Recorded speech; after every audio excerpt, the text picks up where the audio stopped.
Hello everyone. आज हम लोग स्टैटिक की फर्स्ट चैप्टर को कंटिन्यू कर रहे हैं। उसकी फर्स्ट 1.5 एक्सरसाइज थी जो उसकी पहले हम लोग थ्योरी पढ़ रहे हैं। If any number of forces acting at A point, अगर हमारे पास बहुत सारे फोर्सेस हैं और वो एक सिंगल पॉइंट से एक्ट कर रहे हैं तो क्या होगा। ये मतलब इस थ्योरम का हमारा स्टार्टिंग है कि अगर हमारे पास P1, P2, P3, P4, P5, just मैंने 5 लिए हैं, आप इससे ज़्यादा भी ले सकते हो। तो हमें ये शो करना है कि अगर स्टार्टिंग पॉइंट एक है, अगर उन सबको हम लोग ज्वाइन करें, उनका मैग्नीट्यूड, उनकी डायरेक्शन, ये सारे इक्विलिब्रियम में होंगे। हमें ये बात बतानी है, यही हमारा पॉलीगन लॉ है। तो हमारे पास अगर इसके अकॉर्डिंग चेक करें, P1, P2, P3, P4, P5 किसी भी पॉइंट O पे एक्ट कर रहे हैं और इन सारे फोर्सेस को हमने एक पेंटागन बना लिया इस तरह। जब पेंटागन बना, हमारा मान लो ये फोर्स P1 है, ये P2 है, नेक्स्ट P3 है और एक ही डायरेक्शन में जाएंगे ये सारे, ये P4 है, दैट इज़ P5। अब हमने ट्रायंगल्स के बना ली। ट्रायंगल्स बनाने के लिए हमने डायगोनल्स को ज्वाइन कर दिया, नाम रख दिया ABCDE। यहाँ पे एक ट्रायंगल लॉ होता है AB plus BC is equals to AC। उसी तरह अगर हम लोग AC प्लस CD करें तो वो AD के इक्वल होता है। अब AD प्लस DE करो तो वो AE के इक्वल होता है। दैट मीन्स कि AB plus BC plus CD plus DE plus EA। अभी बताया मैंने, जो AB प्लस BC था वो AC होता है, AC में CD ऐड किया वो हो गया AD, AD में DE ऐड किया वो AE हो गया। अब AE एंड EA दोनों अपोजिट डायरेक्शन में जा रहे हैं तो ये आपस में कैंसिल हो जाएंगे और इक्वल्स टू क्या आ जाएगा, 0।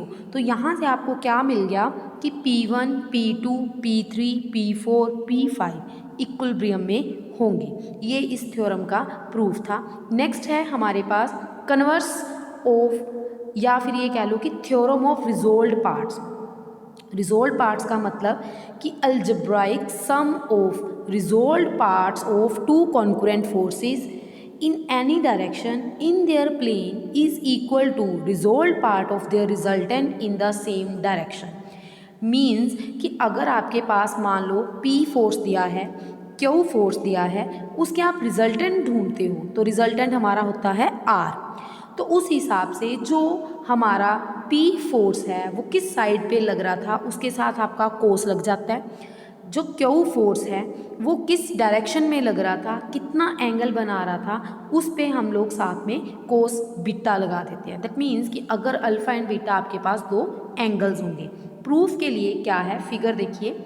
सबसे पहले हमने लेट कर लिया OA पे फोर्स P लग रहा है, इधर OB पे आपका फोर्स Q लग रहा है और इनका रिजल्टेंट सेंटर में से जाता है, you know very well, R force हो गया।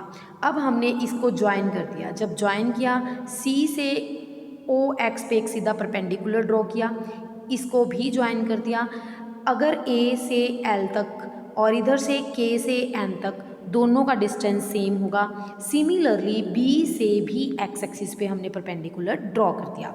अब हमारे अकॉर्डिंग जो OM है वो एक K के इक्वल है। OM दैट मीन्स कि इधर वाला परपेंडिकुलर इधर से ए के जो गैप है इन दोनों का ट्रायंगल वाइज दोनों सेम रहेंगे।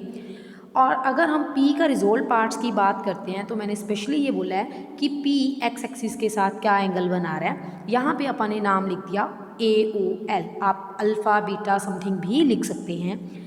तो P फोर्स लग रहा है OA पे, जो कोस AOL है, ट्रायंगल वाइज कोस होता है हमारा बेस ओवर हाइपोटेनियस, तो वो OL बाई OA आएगा और OA से आपका OA कैंसिल। दैट मीन्स कि जो P का रिजोल्व पार्ट है वो क्या मिल गया आपके पास, OL।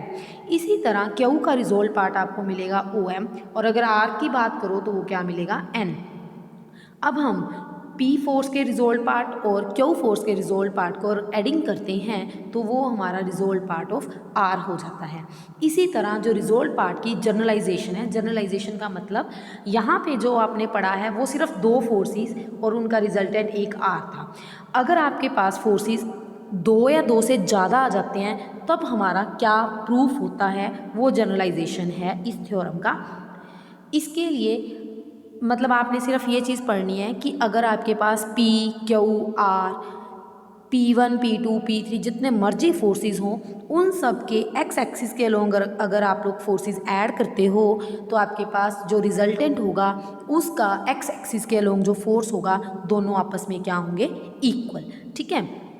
उसके बाद अब हम यहाँ पे बात कर रहे हैं कि रिजल्टेंट ऑफ फोर्सेस, रिजल्टेंट क्या होगा अगर हमारे पास मैनी नंबर ऑफ फोर्सेस हैं। तो सबसे पहले फिगर की बात करते हैं। मान लो ये P फोर्स है, ये P फोर्स एक्स एक्सिस के साथ एंगल अल्फ़ा बना रहा है। एक P2 फोर्स है, ये P1 नाम रख देना, P2 फोर्स है वो पूरा एक्स एक्सिस के साथ बीटा एंगल बना रहा है। इसी तरह कोई P3 फोर्स है और ये पूरा गामा एंगल बना रहा है एंड सो ऑन, बहुत सारे फोर्सेस होंगे और इनका एक रिजल्टेंट हमने R ले दिया। अब जब रिजल्टेंट R लिया है और हमने ये लेट कर लिया कि वो एक्स एक्सिस के साथ एंगल थीटा बना रहा है, तो अब हम पहले एक्स एक्सिस के अलोंग सारे फोर्सेस को सोल्व करते हैं। तो हमारा R वाला होगा R cos theta is equal to, अब मैंने पद बताया कि जो P1 है वो कोस अल्फ़ा एंगल बना रहा है, P2 जो है वो कोस बीटा एंगल बना रहा है। यहाँ पे अल्फ़ा 1, अल्फ़ा 2, अल्फ़ा 3 लेट किए हैं, वो आप पे डिपेंड करता है कि आप क्या एंगल्स ले रहे हो, वो आप पे डिपेंड है। ठीक है। तो देखो P1 cos alpha 1, P2 cos alpha 2, P3 cos alpha 3 and last क्या हो गया Pn कोस अल्फ़ा n, और इन सब का नाम हमने x रख दिया। सिमिलरली हम y के विद रिस्पेक्ट टू की बात करते हैं फोर्सेस का, तो r साइन थीटा, जहाँ भी कोस आ रहा है वहाँ पे साइन आ जाएगा। ठीक, इसका नाम रख दिया y। अगर आपको रिजल्टेंट ढूंढना है दोनों की स्क्वेयरिंग एडिंग कर देना, R square cos square theta plus sine square theta is equals to X square plus Y square. जो cos square plus sine square है वो आपका 1 होता है, तो R square is equal to आ गया X square plus Y square. Similarly अगर आपको टैन थीटा ढूंढना है, मतलब डायरेक्शन ढूंढनी है, तो याद होगा y बाई एक्स, मतलब साइन वाले को आपने कोस से डिवाइड करना है। तो y by X is equals to आ गया टैन थीटा, तो थीटा इज इक्वल टू आपको मिलेगा tan inverse y by X, tan inverse y by X. इस तरह आप जो है किसी भी कॉन्करेंट कोप्लेनर फोर्सेस का रिजल्टेंट जो है ढूंढ सकते हो। उसके बाद है फर्स्ट एग्जाम्पल। फर्स्ट एग्जाम्पल क्या दिया हुआ है आपको कि हमारे पास 3 फोर्सेस हैं P Q R। P Q R को आगे सिस्टम वाइज लिखा हुआ है कि एक फर्स्ट फोर्स हमारे पास P है, ठीक है, second force P plus Q है। कौन सी डायरेक्शन में कौन सा फोर्स जाएगा ये हमारे लिए मैटर नहीं करता, आप कहाँ मर्जी लगा सकते हो, बस एंगल्स का ध्यान रखना है। मान लो इसके अलोंग आपने P फोर्स लिया, इसके अलोंग आपने P प्लस Q फोर्स ले लिया और इधर आपने P माइनस Q फोर्स ले लिया। अब इनका रिजल्टेंट हम लेंगे R। जो रिजल्टेंट R है वो एक्स एक्सिस के साथ जो एंगल थीटा बना रहा है, इस बात का ध्यान रखना कि जो रिजल्टेंट है वो एंगल क्या बना रहा है, थीटा। अब जो फर्स्ट P फोर्स है वो एक्स एक्सिस के साथ कोई एंगल नहीं बना रहा, कोई एंगल नहीं बना रहा, इसका मतलब वो क्या एंगल बना रहा है, 0 डिग्री। जो P प्लस Q फोर्स है, अच्छा एक चीज़ और सुनो, इन्होंने ये बोला हुआ है कि आपस में वो 60 डिग्री एंगल पे बने हुए हैं। जब 60 डिग्री पे है तो ये पूरा P प्लस Q 120 होगा। आउटसाइड वाले फोर्सेस लेने हैं, ये भी आपका 120 होगा और ये भी आपका 120 होगा। अब अगर मैं बात करूँ फर्स्ट P फोर्स की, P फोर्स जो है वो एंगल 0 बना रहा है। अब P प्लस Q के लिए हमें एक्स एक्सिस की बात करनी है तो ये बनाएगा 120 डिग्री। तो P कोस 0, P प्लस Q कोस 120 डिग्री। जो थर्ड ये आपका P माइनस Q फोर्स है ना, तो इसको पूरे का पूरा P के साथ आपने पूरा एक्स एक्सिस के साथ लेना है, मतलब ये वाला एंगल, तो ये बनेगा 240। अब आपको कोस 0 की वैल्यू पता है, कोस 120 डिग्री की वैल्यू पता है एंड कोस 240 डिग्री की वैल्यू भी पता है, तो यहाँ से आपके आर कोस थीटा आ गया 0। नेक्स्ट है, जहाँ आपने कोस लगाए हैं वहाँ आपने सिर्फ साइन लगा देना है और आपका वाई एक्सिस के अलोंग जो है फोर्स आ जाएगा, वहाँ से इसकी वैल्यू आ गई √3Q। अब रिजल्टेंट क्या बताया था मैंने, दोनों की स्क्वेयरिंग एडिंग करनी है, तो आर स्क्वायर बन गया 3q² और r इज इक्वल्स टू आ गया √3q। इस तरह अगर आपको एंगल ढूंढना है तो दोनों को डिवाइड कर देना, वहाँ से एंगल भी आपको मिल जाएगा। नेक्स्ट एग्जाम्पल है हमारे पास, if forces each equal to P act at point parallel to the sides of triangle ABC। अब हमें एक ट्रायंगल ABC दी है, उसमें तीनों ही फोर्सेस P हैं और उनका रिजल्टेंट आपको ये शो करना है। सबसे पहले देखो, मान लो ये P फोर्स है, ये एक ट्रायंगल बन गई, ये एक P फोर्स है, ये P फोर्स, क्योंकि आपस में सारे सेम हैं। मैंने कल भी इस बारे में डिस्कस किया था कि ये डायरेक्शन इधर जा रही है तो एंगल आपको बाहर वाला लेना है। ये अगर एंगल C है तो बाहर वाला 180 - C। अब ये बाहर इधर जा रही है तो ये एंगल जो है वो बनेगा 180 - A, क्योंकि हमने ट्रायंगल का नाम ABC रखा है। तो ये इस तरफ बाहर आ रही है तो ये आएगा 180 - B। अब इसी ट्रायंगल को फोर्सेस के हिसाब से ज्वाइन कर दिया। मान लो ये P फोर्स इधर लग रहा है, P फोर्स इधर लग रहा है और P फोर्स जो है हमारा इधर लग रहा है, तो उस हिसाब से जो रिजल्टेंट है वो हमने R ले लिया और ये एंगल क्या बना रहा है, थीटा। तो आप पे डिपेंड है आप 180 - A B C किधर ले रहे हो, क्योंकि P सारे सेम हैं। तो मान लो मैंने ये ले लिया 180 - A, बुक में 180 - C लिया है, इससे कोई फ़र्क नहीं पड़ता। नेक्स्ट आपने ले लिया 180 - B, उससे नेक्स्ट ले लिया 180 - C। अब जब आप फर्स्ट फोर्स P की बात कर रहे हो, वो एक्स एक्सिस के साथ जीरो एंगल बना रहा है, तो वो आएगा P cos 0। अब जब आप इस P की बात कर रहे हो तो ये एंगल बना रहा है 180 - A। जब आप इस P की बात करोगे ना तो ये पूरा एंगल बना रहा है 180 - B प्लस 180 - A, या फिर आप उल्टा लिख देना 360 में से 180 - C माइनस कर देना, ठीक है। तो नेक्स्ट ये देखो, P cos 0 plus P cos 180 - C, P cos 360 minus वो लिख दिया, या फिर आप इसको 180 - B लिख देना। P पूरे में से कॉमन ले लो और आपके पास ये बच गया। सेम जहाँ कोस थे वहाँ आप क्या लगा दोगे, साइन। साइन लगाने पर आपके पास ये बच गया। आपको रिजल्टेंट ढूंढना था, रिजल्टेंट ढूंढने के लिए दोनों की स्क्वेयरिंग एडिंग कर देना। स्क्वेयरिंग एडिंग करोगे, आपको ये भी पता है cos square plus sine square जो है आपका वो 1 होता है। जितने भी 1 बन रहे हैं उनको बाहर निकाल देना, बाकी जो बचेगा वो आपका क्या आ जाएगा, आंसर। रिजल्टेंट आपको जो है मिल गया। उसके बाद ABCDEF एक रेगुलर हेक्सागन दी है। हेक्सागन जो भी होती है ना, उसके जो अंदर डायगोनल्स होते हैं वो हेक्सागन में इस बात का ध्यान रखोगे आप, पूरा एंगल 120 डिग्री होता है। तो एक डायगोनल ये रहा, एक डायगोनल ये रहा, एक डायगोनल ये रहा और एक ये फुली है। तो 120 के 4 पार्ट्स हो गए, 4 पार्ट्स हैं, तो हर एंगल जो है वो 30 degree 30 degree 30 degree and 30 degree रहेगा।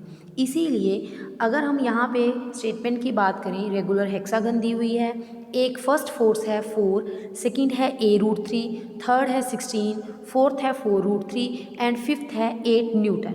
ये सारे AB AC AD AE AF मतलब A के स्टार्टिंग पॉइंट से ही एक्ट कर रहे हैं। तो हमें इन फोर्सेस का जो है रिजल्टेंट ढूंढना है। तो उसके लिए मान लो ये A फोर्स इससे पहले AB पे गया, BC CA AC CF EF and दोबारा बना रही हूँ AB BC CD DE EF FA, ये आपकी, तो ये फोर्स इधर ये मतलब ABCDEF। तो AB पे फोर्स लग रहा है इस तरह, सेकंड लग रहा था AC पे, थर्ड लग रहा था AD पे, फिर AE पे, फिर AF पे। तो जो ये फोर्स है AB वाला वो एंगल 0 डिग्री बना रहा है क्योंकि एक्स एक्सिस पे है। नेक्स्ट अगर मैं इसकी बात करती हूँ, ये एंगल 30 डिग्री बना रहा है। अगर इसकी बात करती हूँ तो टोटल लेना है हमें एक्स एक्सिस के साथ, तो 30 + 30 आपका क्या हो जाएगा, 60 डिग्री। नेक्स्ट के लिए ये पूरा 90 हो जाएगा, उससे नेक्स्ट के लिए पूरा क्या हो जाएगा, 120। तो इस तरह आपके पास देखिए 4 cos 0, क्योंकि फोर्सेस की अब हमें वैल्यूज़ दी हुई हैं, 4 cos 0, 8 cos 30, फिर cos 60, फिर cos 90 एंड लास्ट होगा आपका 120। आपको सारे एंगल्स की वैल्यू पता है, आपके पास आ गया 20। सिमिलरली r sin थीटा के लिए भी आप जहाँ cos थे वहाँ क्या लगा दोगे, साइन। वहाँ से वैल्यू ढूंढ लेना। फिर हमारा फर्स्ट है रिजल्टेंट ढूंढना। रिजल्टेंट के लिए क्या करना होता है आपको, दोनों की स्क्वेयरिंग एडिंग करो, 40 न्यूटन्स जो है आपका रिजल्टेंट आ गया। अगर आपको डायरेक्शन ढूंढनी हो कोई प्रॉब्लम नहीं है, r sin theta over r cos theta की वैल्यू ढूंढ लो, आपके पास आंसर आ जाएगा डायरेक्शन ढूंढने का। नेक्स्ट एग्जांपल है हमारे पास ABCDEF रेगुलर हेक्सागन है। अब आपको फिर हेक्सागन दी हुई है, बट इसमें जो फोर्सेस हैं वो उनकी डायरेक्शन एंड मैग्नीट्यूड्स आपको पॉइंट ए से दिए हुए हैं। हमें मैग्नीट्यूड ऑफ रिजल्टेंट ढूंढना है और उसकी डायरेक्शन भी ढूंढनी है। अब पीछे वाले एग्जाम्पल और इस एग्जाम्पल में एक सिंगल फ़र्क है, उसमें आपको फोर्सेस की वैल्यूज़ दी हुई थी, इसमें आपको फोर्सेस की वैल्यू नहीं दी बल्कि उनकी डायरेक्शन और उनका मैग्नीट्यूड दिया हुआ है। हमें फोर्स मान के चलना पड़ेगा। उससे पहले मैं आपको निकालने का मेथड बताती हूँ। हेक्सागन तो सेम चलेगी और ईच एंगल वही आपका 60, 30, 60, 90, 120 रहेगा, बट उससे पहले हमें कुछ ना कुछ निकालना है, कुछ ना कुछ मतलब उस फोर्सेस की वैल्यू। ए बी फिर 2AC जो आपके पास ABAC है, मान लो ABCDEF, ये फोर्स सेम रहेगा। AC पे अब इन्होंने मैग्नीट्यूड पता है क्या दिया है, 2AC, मतलब पहले आपको AC पता होना चाहिए फिर उसका डबल करोगे। AD के लिए इन्होंने बोला है 3AD, पहले आपको AD की वैल्यू तो पता हो, उसी तरह AE और AF। अब यहाँ पे जो AB एंड AF है वो हैं साइड्स ऑफ हेक्सागन, तो दोनों की वैल्यू सेम रहेगी। अब आपने एक काम करना है, जो AB है उस फोर्स का नाम A रख दिया। अब उस फोर्स का नाम A रखने पर जो AC है उसको ढूंढने के लिए इस ट्रायंगल में चले जाना, B से इस पे परपेंडिकुलर ड्रॉ कर दिया, तो जो AC है डबल ऑफ AL रहेगा क्योंकि हमने L उसका मिड पॉइंट ले लिया। अब अगर आप लोग AL इस छोटी ट्रायंगल में जाके ढूंढना चाहते हो तो वो आएगा 2AB cos 30, और अभी मैंने बताया कि AB जो है हमने वो लेट कर लिया A, तो उस हिसाब से 2A √3/2 मतलब √3A आ गया। अब जो AC की वैल्यू होगी वही AE की वैल्यू होगी। हेक्सागन में एक खासियत होती है, जो AC है वही AE रहता है, जो AB है वही AF होता है। मतलब आपने AB AC AE AF इन सभी की वैल्यू ढूंढ ली, जस्ट आपके पास वैल्यू रहेगी AD की ढूंढनी। AD के लिए आप इस ACD ट्रायंगल में जाओगे, AC² + CD² is equal to क्या आएगा, AD²। अब AC आपने ढूंढ ली, CD जो है हेक्सागन की साइड है तो वहाँ से आपके पास क्या आ गया, AD, तो AD की वैल्यू आ गई 2A। अब AB पे अकेला फोर्स A बन गया, 2AC जो AC की वैल्यू आई है उसको डबल कर दिया, वो फोर्स हो गया AC पे। इसी तरह 3AD 4AE एंड 5A। तो अब हम क्या करना है, सेम A cos 0 फिर cos 30 फिर cos 60, पीछे cos 90, लास्ट क्या होगा आपका 120। जिस तरह कोस लगाए हैं उसी तरह आप लगाओगे साइन, दोनों की स्क्वेयरिंग एडिंग कर देना, वहाँ से आपको रिजल्टेंट मिलेगा। और दोनों को आपस में जब डिवाइड करोगे, साइन वाले को जब कोस से डिवाइड करोगे आपके पास आएगा एंगल, मतलब डायरेक्शन।